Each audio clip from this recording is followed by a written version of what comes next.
Welcome to When I Fell in Love with Hip Hop STL. I'm your show host, Israel Picasso. We tuning live from St. Louis, Missouri. Today's guest is, can you tell the crowd who you are and where you from? Yes, I'm Tony the Big Homie. I'm an artist out here. I currently reside in Atlanta, Georgia. I'm from Chicago and Indianapolis, so I'm from the Midwest, but I've been living out here about 4 or 5 years doing my music thing down here, stuff like that. Okay. How was it growing up in the Midwest? What type of things did you experience? I mean, you already know how it is. I ain't saying my story like everybody's story, but you come from humble beginnings, and you basically come from an area that don't really, I came from an area that didn't really have like when people wanted to go into the hip hop fields and stuff, like there wasn't many people that made it out of the city, you know what I mean? So when you come from that, it just like a depression cloud is down there in that city, man. It is, and of course it's the violence, the gang stuff, Yeah, that's real. So how did you fall in love with hip hop? If I'm gonna go all the way back, I fell in love with hip hop when my pops used to have all them little, them little CDs back in the day, and he had that. I ain't gonna lie, man, it was something different about that one. I think the first album I ever listened to, back in the day, you had to buy that, like you couldn't really just go buy albums as kids, so you had to learn the CDs you had in the house, you had to learn every song on them. Yeah. So the first album I ever listened to as a hip hop fan, I was probably about 8 or 9. That DMX, that first one, the red one, Dark and Hell is Hot. That was the first one. Oh yeah, that was that shit. Yeah. My pops had that. He had the Nas Godson, and then he had that Biggie Life After Death. Now, in my household, my mom was a Tupac fan, so like I listened to so much Tupac. It made me, I ain't gonna lie, it kind of made me hate on Tupac a little bit when I got older, because I heard Tupac so much. You got tired of him. Yeah, I got tired of him. Like I did not want to hear another Tupac song in the house. But so that's what got me into because they bumped a lot of West Coast back then, like in the 90s, they was bumping a lot of, so she had the Ice Cube in there, she had the Tupac, and that's what, but it made me want to listen to the DMX and the East Coast and Biggie and stuff like that. And as I grew up, I got to love that, and the Jada Kiss and all that, Yeah. So when was the first time you actually knew you could put words together?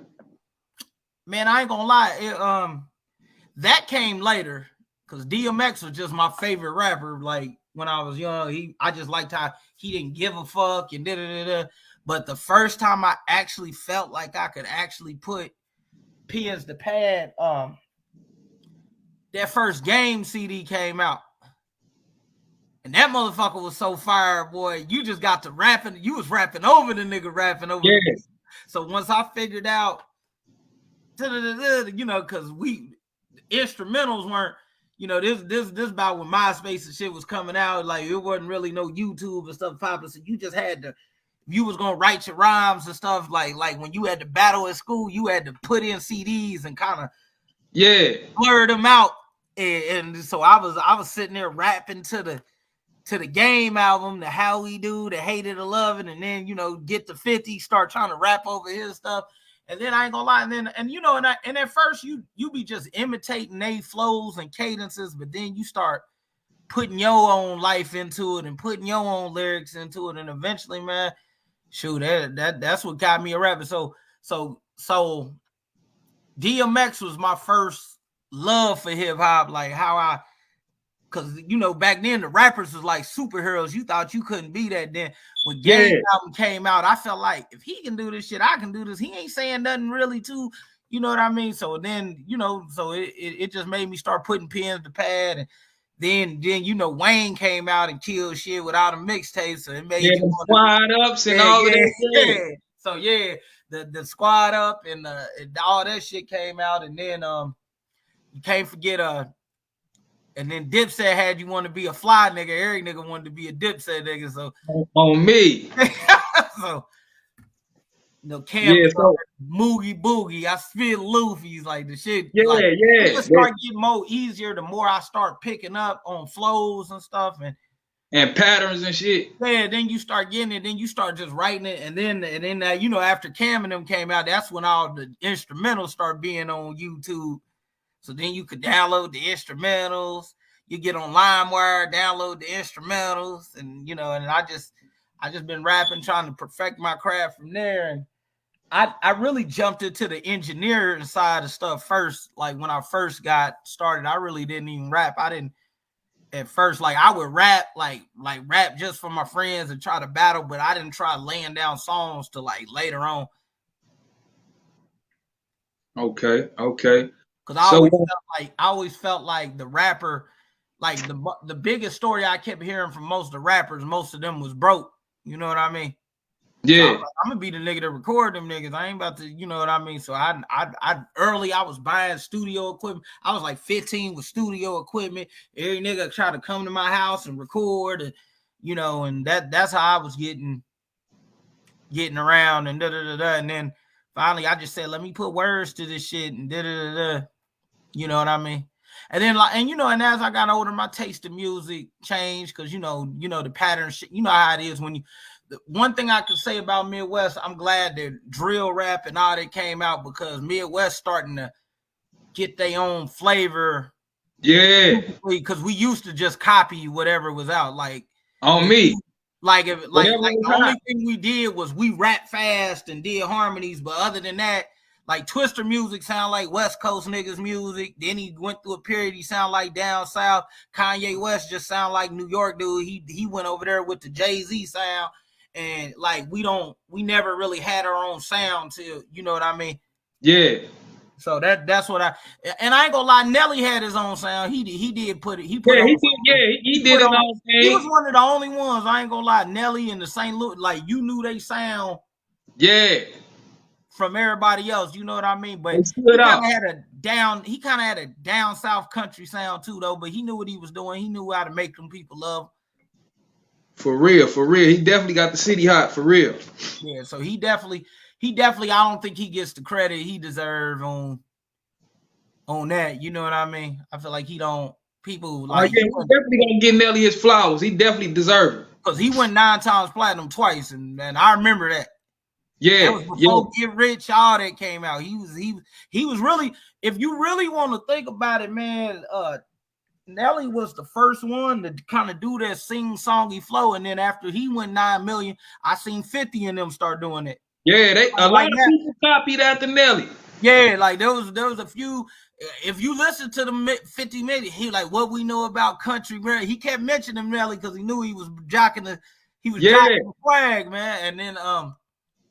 And then it just, but they do that a lot with Midwest. They always take our style and run with it. And then like New York trying to do drill rap now, they saying ops and come on, man, that's the way we talk and all that, man. They love the flavor, man. They love the flavor. They even rap. They've been rapping fast for years, man. They got all these white boys rapping fast, and even Jay-Z when he started out, he was rapping fast. Yeah, man. They still the style. They still the style, man. And nobody talk about that, man. Nobody talk about that. Yeah. So Midwest being put on just like in Atlanta. Everybody want to claim BMF. Them niggas from Detroit. They Midwest niggas. Yeah, they Midwest niggas. We definitely got BMF from St. Louis. But you want to know what I always think our problem with Midwest? We always move somewhere and make somewhere else hot and don't make home hot. City hot. Cause I'm not gonna lie, like I'm Ludacris from Illinois too. Yeah, but he left. He left Illinois. But he left at 17. You've been there most of your childhood. You from Illinois. It don't matter how long. Just like me, most of my childhood was in Napa, Chicago. So that don't mean that I'm from Atlanta because I've been here 4 or 5 years. Right. And that's why I think they really don't support like Ludacris don't even get mentioned with the LTA. They got I remember him because you're not from here. That's why. Yeah. because everybody from here get love. When was your first time putting out a record though, man? How do people respond to it? They responded back then I was in a group. I was like right at like 16, 17. I was in a group with this back when Pretty Ricky and shit was hot. So we had a little deal with Sony and everything, man. It was 2 rappers and 2 singers. They put us together, tried to make us like some Pretty Ricky stuff. Like we went on tour. I went on tour with Twister. I got songs with Twister. I got a lot of stuff we doing on tour with them, and we even did a tour with Pretty Ricky and stuff. They was trying to put us with the trying to make that. But man, and I ain't gonna lie, man. In hindsight, we messed that deal up because we didn't want to mind. We didn't want to do what we had to do. They was telling us what records they wanted us to do, but of course, as an artist, you want to do what you want to do. Right. You want management and yeah. So I definitely got a crazy journey, like and then one of my auntie's friends, she grew up with Jadakiss, so I got to meet him and got to, you know what I mean, and I thought some stuff was gonna pop off with that, but it's still made, man. I'm just trying to find my, now that I'm older, man, I did some time where I got locked up that kind of put everything on pause for me. So I'm trying to get back to, the new sound and try to see what's going on. And, I'm trying to basically make this new sound, Yeah, you trying to recreate yourself, basically. Yeah, basically, I'm doing the rebranding, man, because I had so much stuff that happened in my life. And I hate to say it, that when you start off like a child rapper, man, you really not even rapping about real life, man. They got you rapping about some old fake shit. Yeah. So I feel like I done went through so much real shit that I really got something to say now. Like, right, you experienced some shit. Yeah, and that's all like me shit. Baby mamas, I done been in shootouts, I done been to jail, I done been this, I done hustled, did all this shit. So I'm trying to with my project now, man, I'm trying to bring, I'm trying to bring like my new, how niggas brought the little drill rap, man. And I ain't gonna lie, the pandemic been crazy, man. It's been a lot of, it's been a lot of hustling going on, a lot of scamming too. You feel me? Yeah. And that's what I want to do. I want to bring that. We're gonna talk about that in a minute. We definitely gonna talk about that for sure. So, what type of energy did you get when you first hit the stage, man? Like, I ain't gonna lie, the females was loving it, man. I'm talking about nigga, bras was getting thrown, panties was getting drawn on stage. Nigga came out like a nigga. I felt like the fat nigga on Jodeci, you know what I mean? Yeah. Nigga had the shades on and the girls was going crazy, man. We got footage of that. I got footage of that on my Instagram. We was getting little bags, man. Like, and it was crazy because there was a lot of dudes that was doing street rap and they wasn't getting no love for real. But when we did the songs for the ladies, I ain't gonna lie, man, they showed up and showed out.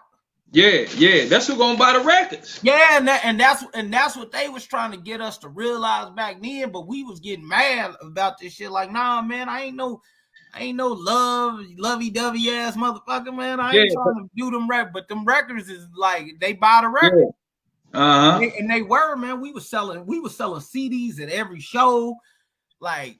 Every CD we would move, man. We was charging like $10 for the motherfuckers. We moved 8,000, 9,000 at that motherfucker. Like, that's off them female songs that we was doing, man. It was, it was good. It definitely type of record that'll last. You hear me? Centuries and shit. Yeah, but we didn't appreciate it, and then, it's hard. And one of the dudes in my group, he died, man. He was one of the dopest singers too, man. We thought that nigga was gonna be the next Chris Brown. He definitely had talent. His name Tyree Tyler. You definitely good look him up.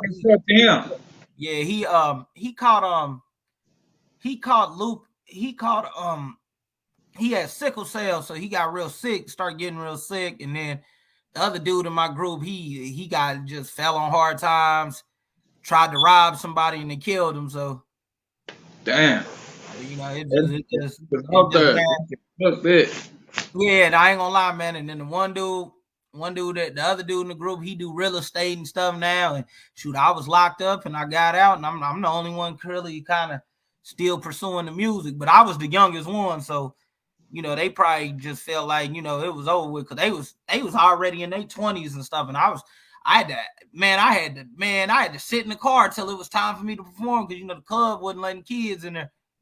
Damn. So you've been doing it for a while. Yeah, so I was doing it and had my little raps, but I really got into it and shoot, you know, and then I'm just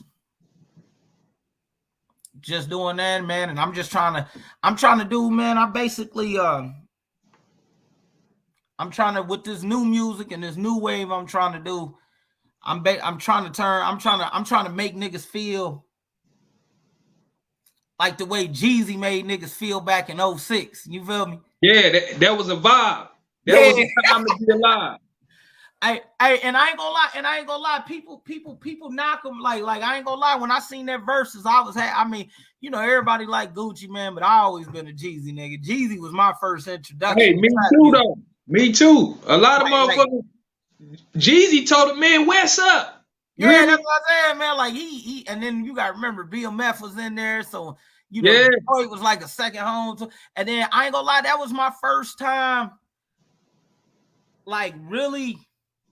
Like they say T.I. came out with the album Trap Music, but that was the first time that shit was trap music. It was the way he put it together, though. Yeah. The way he put it together made you feel like you was bagging some shit up. Yeah, like man, come on, man. You think man, when that first one come up, and I just went to a concert and seen Jeezy, man, and Jeezy and Gucci was there. Yeah. And it was in Atlanta, man. I'm talking about when T.I. performed. They, you know, the crowd was fucking with him. When he started doing the new songs, they kind of got a little quiet. Gucci got out there, man. He got the love, but I'm talking about when Jeezy came out and started rapping. When he came out with that straight drop, this a zip, he didn't even have to rap, bro. The whole stadium rapped that shit. Yeah, that got the Chevy sitting on 20 Yeah. Yeah. I'm talking about that nigga did not have to say a word, bro. You would have thought Tupac was in that motherfucker rapping or something, man. He had them niggas saying every word. He just stood there with his arm crossed and let everybody say so. He said, "Y'all gonna let me rap?" Yeah, okay. And I ain't gonna lie, and a lot of people was hating on. I seen the young niggas hating on him. They were like, Jeezy only got the crowd more hyped than Gucci because he did all old stuff. I said, boy, it's a difference between old and classic. He did classics. Classic. Them is classics. For real. Yeah, so he definitely did his thing. So feeling that energy, I wanted to bring that energy back, man. Like, but you know, I wanted to bring that type of energy back. He's another one of my Jeezy's in my top. He's in my top 10. He's in my top 5. Yeah, we're gonna do that. We definitely gonna do that. Now I want to ask you, what type of producers do you work with, and how do you pick beats when you're in the studio? Basically, when I pick beats, I got a few guys that I rap with. Like a lot of times I do engineering, so a lot of times I run past some dudes. But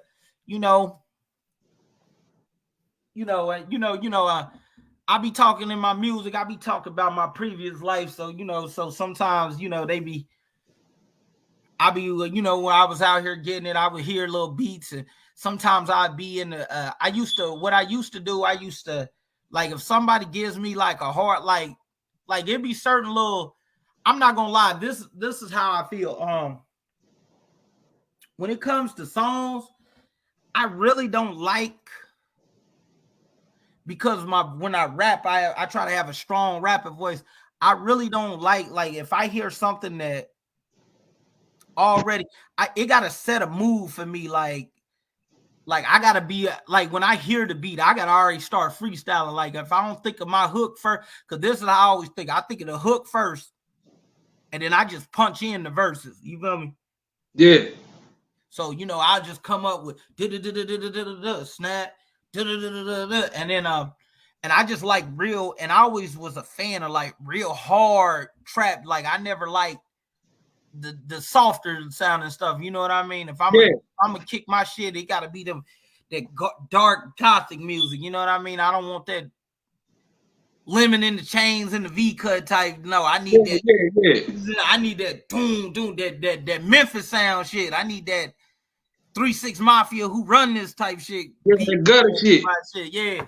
And that's especially for your first one. I feel like for your first one, you gotta resonate with the street. You making the music for your homeboys and shit. That's who you making that first album for. You could go. I'll go jump in the other lanes later on because I do love New York rap. You know, being from the Midwest, we do love the New York niggas. We love the Jay-Z. So I can rap on that shit too, and I love rapping on that shit. But you got to get that. You know, you got to get with the times. You can't be just in there rapping on our New York beats either. You feel me? Yeah. So, what new music do you have on the way, and when can the fans expect it? Yeah, I got I told you I'm gonna be dropping 3 LPs. 3 LPs. The first one is I told you I'm trying to recreate that Jeezy wave. I got my first one is gonna be called Can't Ban the Scam Man. So okay, yeah. How did you come up with that concept, man? Man, the pandemic hit, nigga got a few of them PPP loans and shit like that. Nigga start feeling it, so cracked a couple cards and start feeling it. So I said I'm gonna bring that scam rap to the different. I'm gonna talk because there was a lot of scamming going on, and it was during the pandemic. Niggas turned up. So yeah, I heard that. I felt like they didn't have a soundtrack. I was like, the dope boys got their soundtrack. Why ain't the scammers got their soundtrack? Right, yeah. I heard that Ambitious as a scammer on Instagram. It fucked me up. I said that was on it. Yeah. Oh shit, man. So the album's gonna be, I got Can't Ban the Scam Man. Then the album I'm gonna drop a couple months after that is gonna be Scam or Die. And then I'm gonna be on the cover looking like Tupac on the third one. That's gonna be all scams on me. Oh, okay. That's dope. Though. And it's catchy though. I'm gonna retire early, man. And probably after my fourth and final one, that's gonna be called Scammatic. So I'm a. Okay. So I got 4 projects already thought out, and just I'm trying to open a way because there's a lot of rappers that's out there doing that too, man, and I want them to rap about what you do, man. I don't want to hear people rapping about shit that they don't do, man. Like there's a lot of niggas I know that's scamming and could be rapping about that, but they'd rather say they selling drugs and stuff, and we know you ain't. Come on, we know that ain't you, and why would you do the same thing everybody else doing? Right. And that's how Wave started. Like when Jeezy and all them was doing it, they wasn't rapping about selling dope like that back then. Like they started that wave for them. Like, and now everybody then took off with that wave, man. Just like drill. They wasn't rapping about gangbanging and stuff like that since the 90s with gangster rap. You feel me? Everybody got their own style. So you got to bring your own style to it. You know what I mean? Most definitely. So, who is your top 5 favorite artists of all time?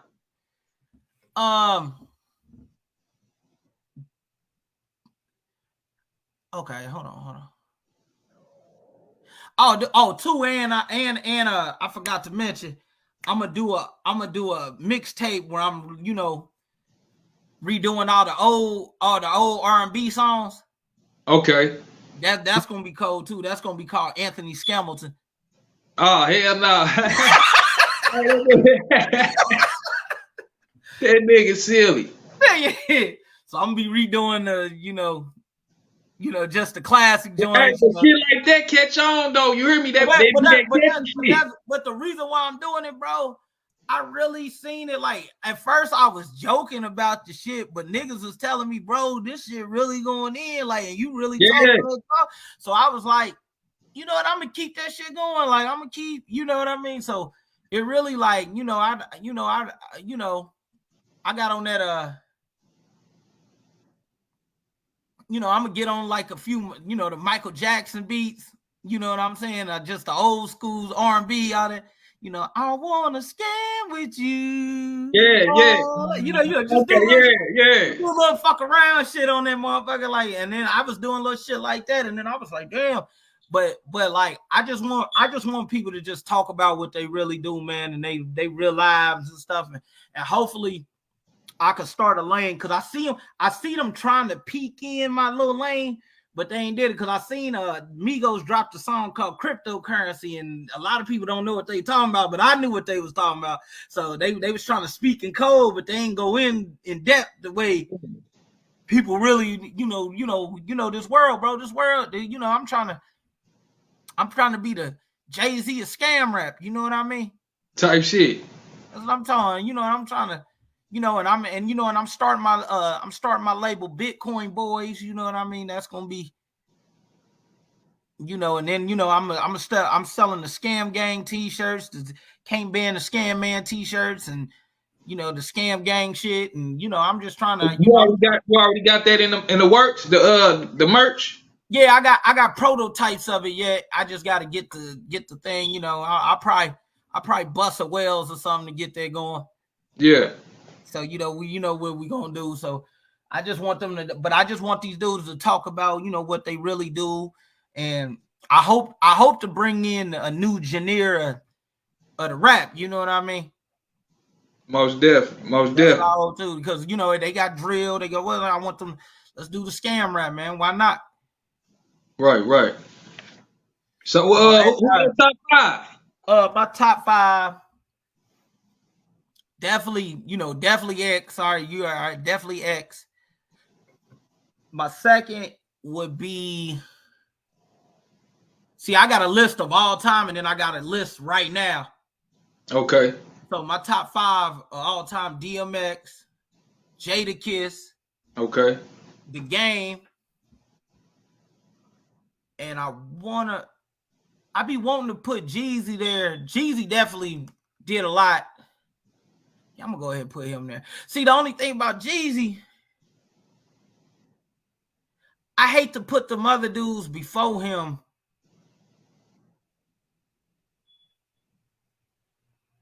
But yeah, I'm just one of them dudes. I like passion, and delivery matters to me. You feel me?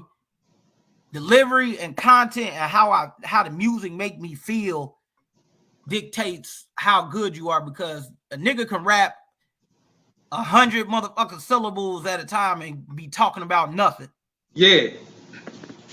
And that's what I feel. That's how I feel about like artists like Eminem, like he's dope, but their songs, people got to remember the songs that resonate are the songs he talking about real shit. But he has a lot of songs where he ain't talking about a damn thing.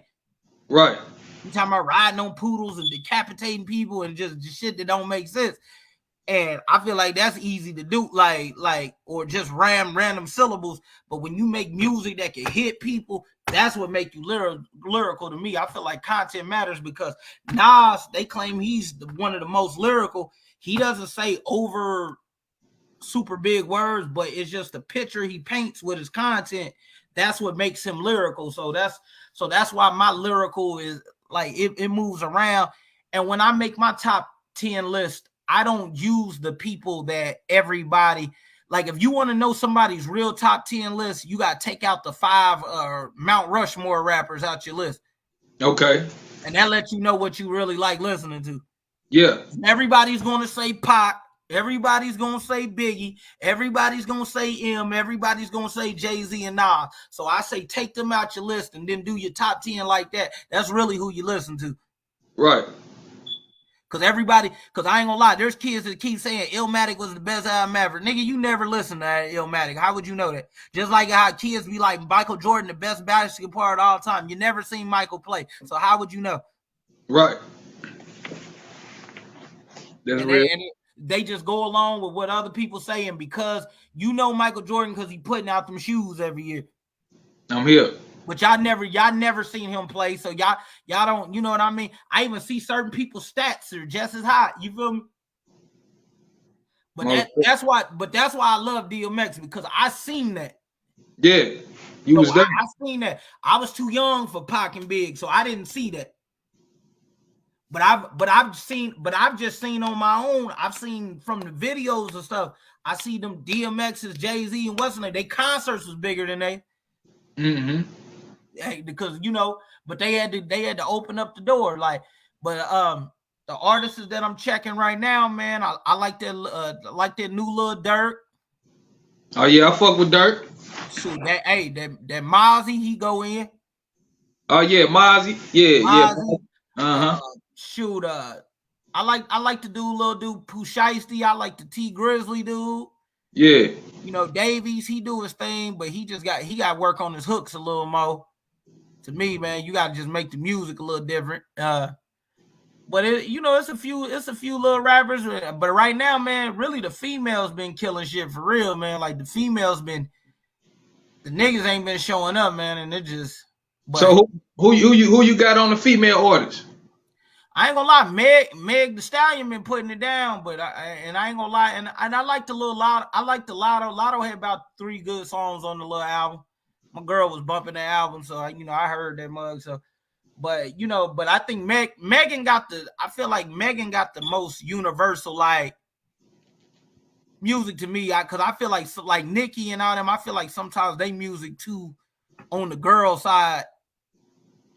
So, Megan kind of make it where you could listen to it too. Like the beat she got going on, and I see what you're saying. It'll make you fuck with it too, man. Okay. All right. So what do you bring to the table with hip hop that ain't already there? I told you, man. I'm gonna talk about this scam shit. Yeah. Niggas ain't talking that scam shit. And they ain't gonna talk it the way I talk it, nigga. That's weird. I'm gonna be the scam king on that motherfucking mic. I'm gonna be out there like Jeezy, nigga. Zip lock this, zip lock that.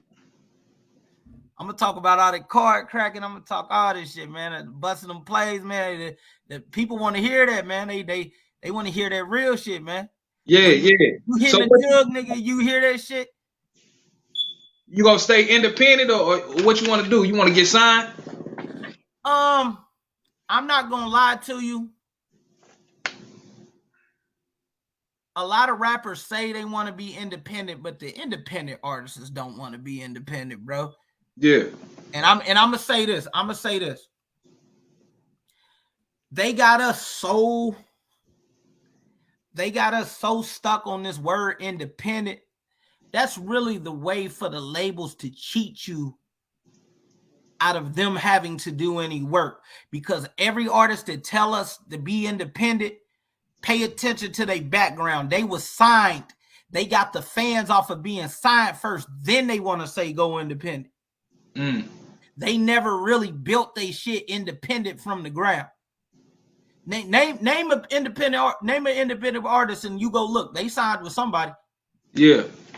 So Gucci swearing independent. He was big with Big Cat. He was with fucking Atlantic. He was with that, and now you can be independent, but you was with all that, and then he just signed a new deal for the new that's what I said. Like fucking who else independent? Everybody swear Nipsey Hussle was independent, but when Hustle in the House and that song with Lloyd came out, he was signed. He was independent in between. Then niggas didn't even hear from him. Then they talk about Victory Lap was such a good album. Victory Lap he signed with Atlantic, so he got tired of being independent. So what about Dolph? He's still in it. You think the thing about Dolph, which is funny, when Dolph came out, he was definitely signed. That's what they don't tell you. Like, what was that boy first song? Cause he ain't get on that California song with the dude and T.I. just being independent. They ain't just like, if you go look up Dolph, like everybody that they tell us is independent, bro, they're not even independent, bro. Yeah. They only say they independent to cover up that they not selling as much albums as they do. You feel me? That's really what's going on. But if you go look, like I'm about to look right now, what's his and Dolph, he from Chicago. That's crazy. Yeah.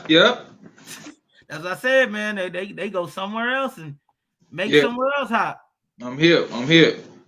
But like with Dolph, I'm looking. Go ahead. Paper Route Empire's under Empire. That's the same label Mozzie under. So, like, who's independent? Ain't Mozzie with CMG though? Huh? Did Mozzie get signed with CMG or they got like a label deal going on? What they got? Yeah, he signed them to CNG. Okay. Because Mozzie got tired of doing it on his own too, man. They get tired of doing that, bro. Because let's be real, man, there really ain't no money. There, even in the industry, there's hardly any money in music. So you being independent, you throwing all the money down, you throwing all the budget down. Like, everybody don't want to go through, you know what I mean? So the money come from the shows and all of that shit. Yeah, that's what I'm saying. And if it comes from that, you don't know, because you know that, because I ain't gonna lie, I'm gonna tell you this just from being at shows with certain rappers. They take prices lower than what they want. Like, they be like, oh yeah, it's 60,000, 100,000 a show. Man, well, secretly these niggas is taking 8,000 for a show. They just don't want you to tell nobody that that's how much they paid them to come through. Damn. So them niggas really, them numbers is inflated. Yeah. And then if they get a new song come out, they'll try to put $5,000. Come on, man. Man, all them streams and shit is bought. Like, all them plays and shit, they'll try to see what they working with, but they'll try to go ahead and already put 2 million, 3 million. It costs $5,000 to put 2-3 million views on your video, and they only paying you $5.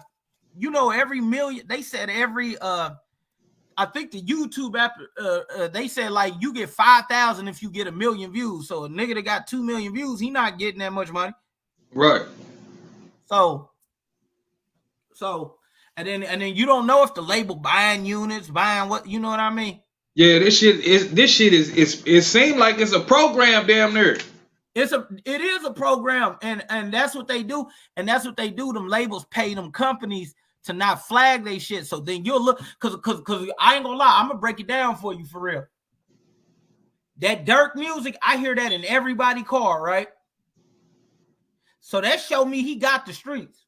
Right. How does NBA YoungBoy win all these fucking awards and I don't hear nobody playing his music?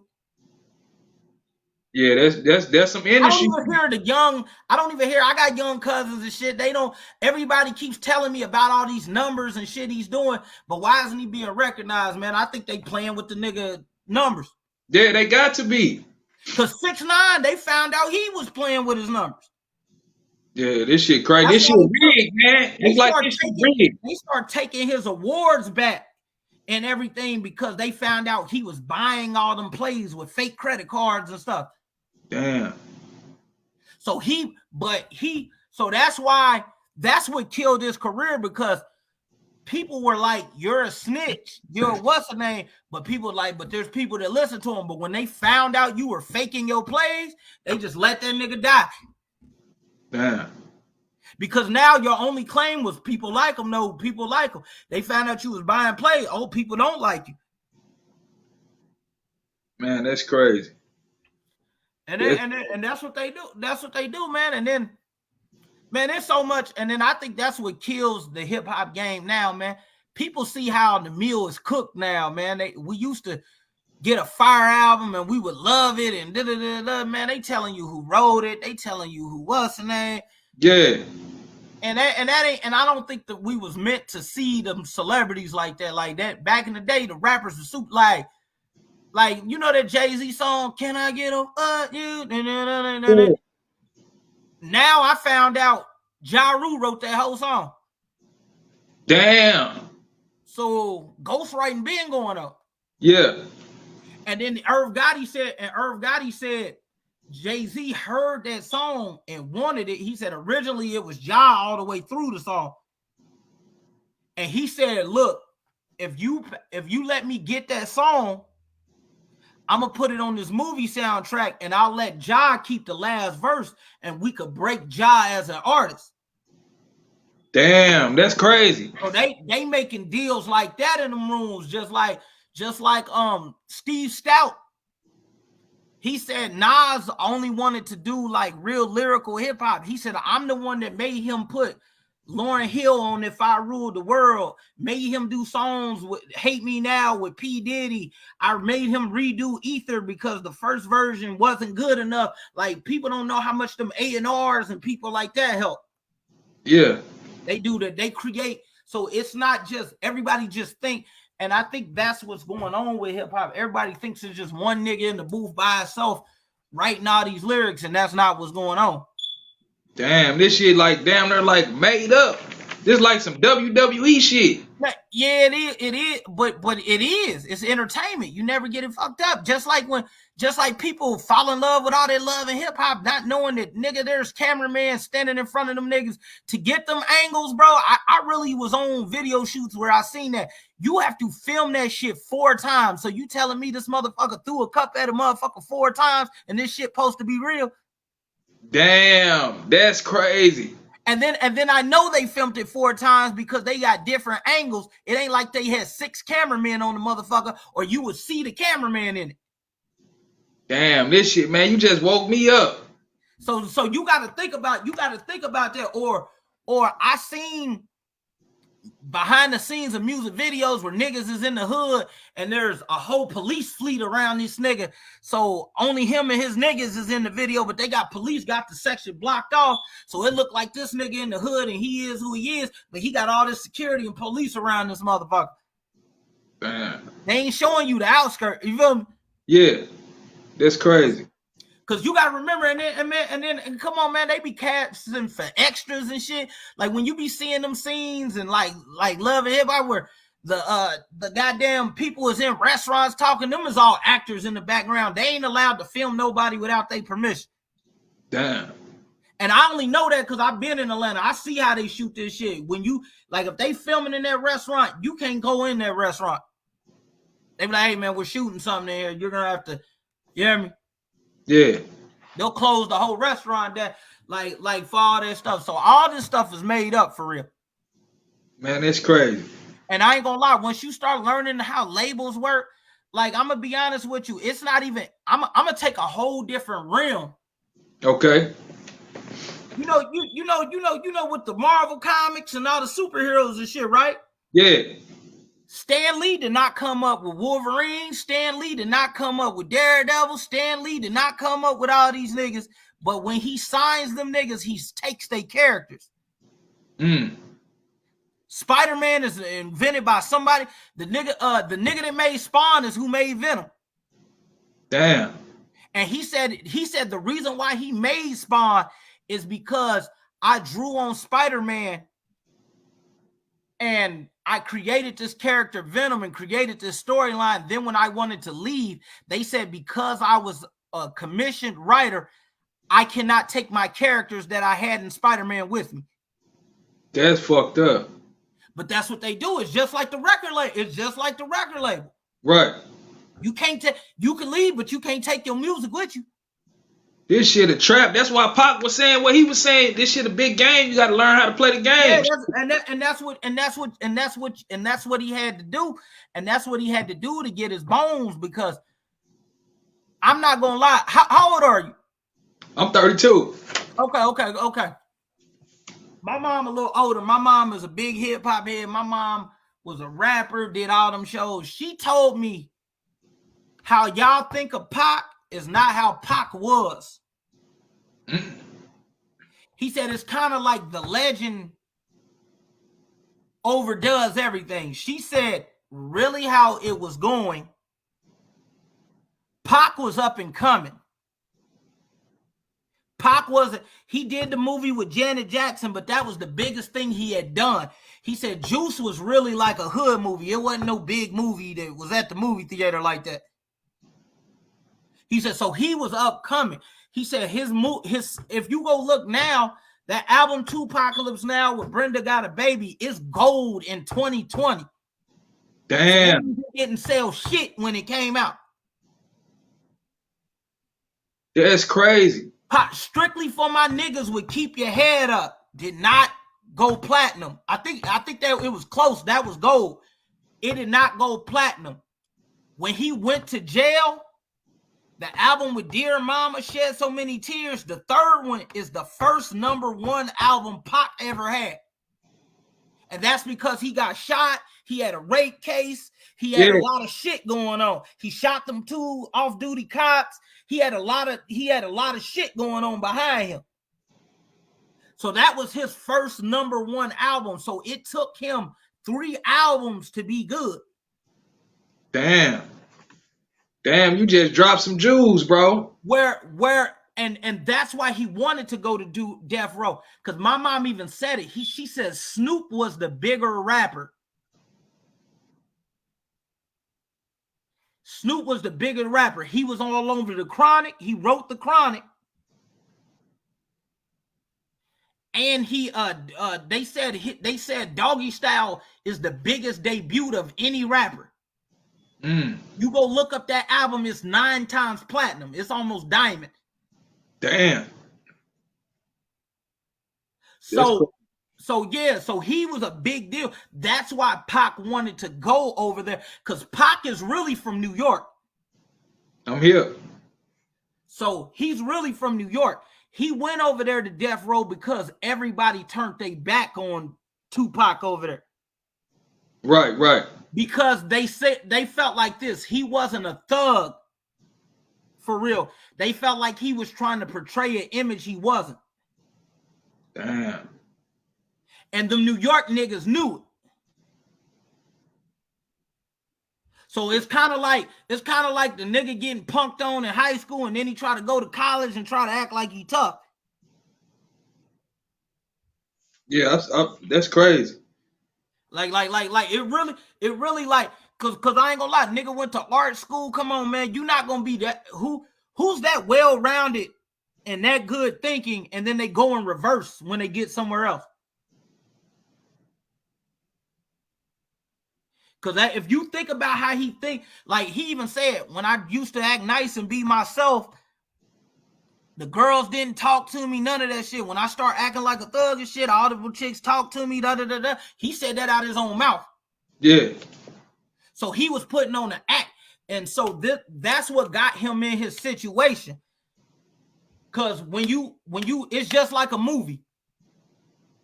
If you want to portray, because if you go listen to his first 2 albums, he was more political, social activist. That's how he rapped. He wasn't doing no gangster shit on them first 2. He started getting gangster on that 3rd one. That's that motherfucker that sold. Because you gotta remember, everybody was wearing the African necklaces. They was talking that Public Enemy shit when Pac first came out. But then that's when the West Coast niggas took over and they was talking. That's when NWA came out and all that shit. So Pac just tried to adjust himself to the music that was out. Because if you watch NWA, Cube wasn't no gangster, Dre wasn't no gangster. Eazy-E was the only nigga that was a gangster. Mm-hmm. So he got just sucked into their music. And what you do when you try to, that shit that happened, he was hanging around some real New York niggas, and they got him caught up in a rape case and all that shit. He was trying to have them niggas around to try to take their image. They was even talking about, like, Haitian Jack was like, I gave Pac his first Rolexes and everything because he wasn't getting paid off no music for real. Pac even said it. When I wanted to be in the streets, niggas wouldn't let me be in the streets. They told me, nah, you rap, and they'll just give me money. Damn. But you see in his songs, he talking about, even though I sell rocks, it feel good to put money in your mailbox. He never sold drugs a day in his life. He just was rapping. He was rapping for them type of niggas. Right. Because back in the day, that's what the rapper was. The rapper wasn't no thug, but if you had all thugs around you, you would rap about the thug shit around you. And I think a lot of people follow his example. That's why these young kids is getting killed. They following a nigga that really wasn't knowing what he was talking about. Because you want to know why? Tupac died because he punched a nigga in the mouth and he didn't know his resume. That's what they didn't already snitched on the dude Kiffy D. Already said his nephew was the one who shot him because Pac beat him, stole him and jumped him. Sucker punched him and they jumped him. And he said, man, the way he broke that shit down, I was like, damn, and that's crazy. Like, niggas made that shit like it was a myth, like it was a conspiracy and said, and it was simple as fuck. Yeah. So it was. So you don't think the government had nothing to do with that shit? Man, Pac wasn't that important, nigga. Be real. I know niggas want to say he was, but he wasn't, bro. Pac got killed gangbanging. That's what happened. Damn. He was a grown man jumping in the gangbanging, and he did not understand what was going on. So the dude Keefy D already said what happened. He said Suge had all them Pyru Bloods around him, and they were trying to find where P. Diddy's mama lived and shit. They was beefing, they was doing that. So they said Puffy got scared. So what he do? Let me go hire them niggas ops to be my security, and that's what he did. It was a fight in the hood. The nigga snatched one of the nigga that they beat up, snatched one of them death row chains. Right. And then so when they seen him, they were just out in Vegas doing their thing. They said we wasn't even thinking about, we was out in Vegas and shit doing our thing. And he said one of them niggas, the homie, like, that's the nigga that took my chain. And Pac just darted off and stole that nigga. And he said he stole that nigga and didn't know. He said Baby Lane was a killer out here, bro. So you think Baby Lane could let this Hollywood nigga beat my ass out here and nothing happened? I'm here. Because they even said what happened. They said, and even the Bloods over there, they said, yeah, the niggas came to the club first looking for Pac. They couldn't find him. They said, so they got in the car. They was going to let that shit go. They said, but Pac was out the window showboating for some bitches, and that's how they seen him. They said they pulled up right on side of that nigga. He said he shot him from the back window, nigga. He said Pac tried to jump in the back seat to keep from getting shot. He said, we thought we killed them niggas. He said, we drove off, and they was like, well, how come they never found the car? He said, man, that car was a rental, nigga. We drove that shit down to Vegas, nigga. That shit was a rental. He said, after we shot that nigga, we parked the car in the parking garage and put the pistol on the fucking wheel. And they said we was out there next to the ambulance watching the nigga get pulled off and shit. He said, then 2 weeks later, my nigga came back and drove the shit back to where it was. Damn. So that's why they never found the car. It was a fucking rental. They said we just parked it in the parking garage. We all went home, and then my homie went back to go get the car and dropped it back off. Damn, that's crazy. And that's really, and people making all these conspiracy, and that's what it was, man. That nigga killed, and I ain't gonna lie, man. It happens a lot of times with our black people. We always want to say it's bigger than us. It be our own people that kill us. Right. Gotta do it. Hey, they tried to make it a big conspiracy about Nipsey, man. It was a nigga in his own gang. The nigga that killed Dolph was a nigga that was in his videos with him. Man, this shit crazy, man. Malcolm X, they said nigga, the Nation of Islam killed him. Right. So it's always us to kill us, bro, because we the only ones that hate on each other. And I ain't gonna lie. When it came to the Pac shit, I hate to say it, Pac's story sad because it's like Von. Like, I ain't gonna lie, like, I'm not saying the killing justified, but when you play them games, bro, that's what happened. Like, even with Von, bro, the Von situation is sad because he's an artist and people like him, but you put your hands on another nigga, my niggas is supposed to lay you the fuck down. So that little Timmy nigga didn't do nothing but hold his nigga. You feel me? Yeah. Just like what happened with Pac, man. A nigga sucker me and they jump me in this motherfucker. He better hope I don't see them niggas. You talking that real shit? That's what I'm saying. Like people fall in love with these celebrities and stuff. And hey, wrong is wrong and right is right, man. Like you jumped into this street shit, but you really didn't know what was going on. Like really Pac was like Chris Brown and niggas, like how they want to be Bloods and shit, but you really don't know what come with this shit. There's niggas that live and breathe that shit. Damn, that's crazy. And you from New York, so you really don't know what's going on out here. That's why Snoop said I came from that, bro. He said that's why when Suge was talking that shit, I wasn't involved in that shit.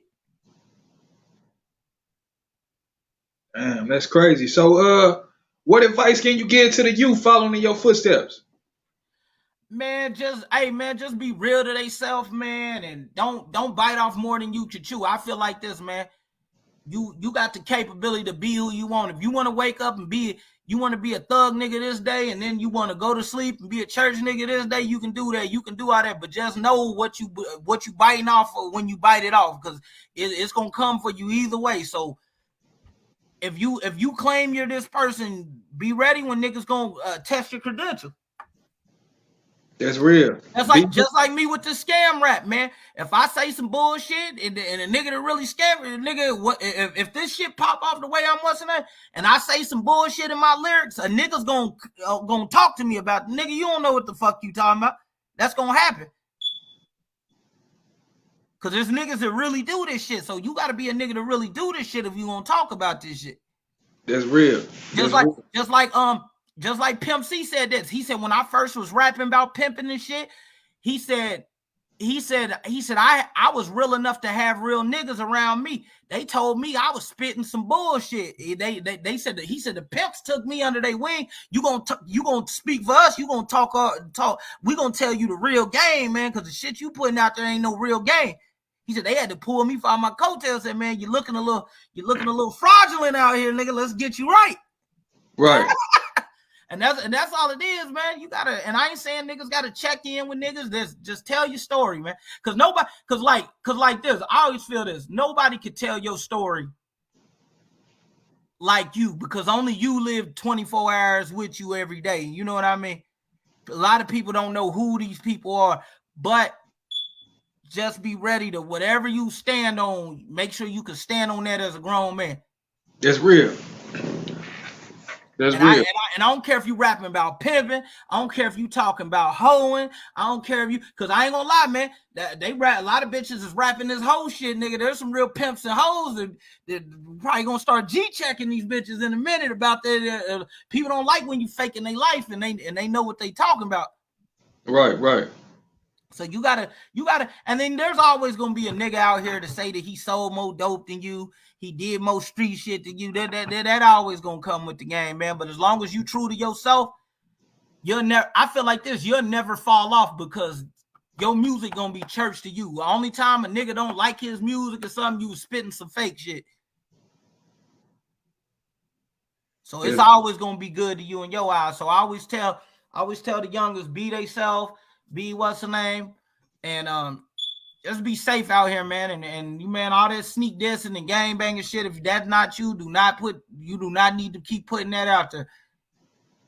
100. People look, because I always tell a nigga, the rapper never lose his life, but all you niggas throwing L's and shit in the background, that's the niggas they catch. I'm here. So you know what I mean. So they just gotta be up on their shit, man. But I hope to put the scam rap on the map. I want everybody. I want to see everybody get theirs, man. And Can't Ban the Scam Man is coming soon. You know we doing that, and I hope to get into these movies and all that shit, man. I'm trying to shit, nigga. It's more than one way to get some money, man. But these corporations, man, everything is built. Everything is business, man. Like. Everything business, like, you know, Dr. Dre didn't even make all them beats, right? No, I ain't know that. Scott Storch did Still What's the Name. They had to pay Daz because they said the only beat that Dre did on Tupac album was California Love. All them other beats is done by Daz. Damn. But they said he was because what they'll do is they'll say, okay, I'm gonna put out a Dr. Dre production company. So they'll have you working making beats, and they'll have 5 other dudes making beats. And they'll tell you what style beats. So they got you hungry producers in here doing these, they giving you 50,000. So y'all think y'all what's the name? And then they'll go sell y'all beats for $1 million and say Dr. Dre made it. Yeah, that's crazy. But that's a company. But think about this. There's nothing wrong with what they doing. It's our fault because we believe that shit. It's like this. When it come to making beats and making songs, it's like fast food, nigga. All these niggas in the back, they don't give a fuck who made the McDouble. They just know the McDouble came from McDonald's. I'm here. So they don't care. They don't care that Quentin Miller wrote all these songs and shit, nigga. It came out of Drake's fucking mouth. Drake is McDonald's, nigga. Right. And they probably been doing that. I don't believe these niggas just started doing that. They've been doing this. That's how all these songwriters is winning Grammys. They couldn't be winning Grammys if they wasn't writing songs. That's true. That's true. So that's what the industry got. That's why when 50 was like, "Oh, I wrote some hooks for Game," yeah, that's what you're supposed to do. You're supposed to give him the hook, because even now to this day, Game's a great rapper. He's a better rapper than 50 to me, but his hook game has always been doo-doo. He always has another nigga singing it, or he has a sample. So everybody does their thing. Like, so you just gotta find, like they said, that dude Bangum Smurf said, "Get rich, die trying." 50 wrote all the hooks and Lloyd Banks wrote all the verses. Yeah, I'm hip. Yeah, I interviewed Cub. See you get what I mean? So Yeah, it's showing you how, like, they been doing it. I'm hip. Siegel and them said they wrote songs for Jay-Z. Damn. So, that's what they do. Wayne said Drake wrote songs for him. Nicki wrote songs for him. It's just, that's what they do. When they hire you, a lot of niggas is just signing their ghostwriters, bro. You be seeing a bunch of rappers that never make it and shit. That nigga Party Next Door, that nigga's over there writing Drake songs right now. Damn. And he probably want his album to come out, but shit, man, that's the contract you signed. That's crazy. That's crazy, man. I appreciate you coming on the platform, though, man. We finna get out of here, man. Definitely. You got any shout outs or anything you want to do before we get out of here? Man, shout out to Scam Gang, shout out to Bitcoin Boys ENT, shout out to shout out to my brother Buzzin' Benji, shout out to, we doing things. You can hit us on the Telegram and all that shit. You can hit me on Instagram at Tony the Big Homie. And and be looking out for my little projects. I'm gonna have some songs dropping. I got my single, I redid the Dead Presidents. That's gonna be fire. I got a single, Mr. Scam Likely, coming out, and that's gonna be the first single off the Can't Ban the Scam Man. And then I dropped that Ambitions as a scammer, just see how it would go and shit. But on the album version though, I'm gonna have a different verse on there. So I'm gonna switch it up. I don't like giving people the same music they already heard. 100. You get the album, is gonna be something different. So I'm gonna keep that, and I'm gonna have some videos going and shit. We gonna go up, nigga. That's all I know how to do, man. 100. All right, definitely. All right, for sure. This is another episode of When I Fell in Love with Hip Hop STL. We out of here.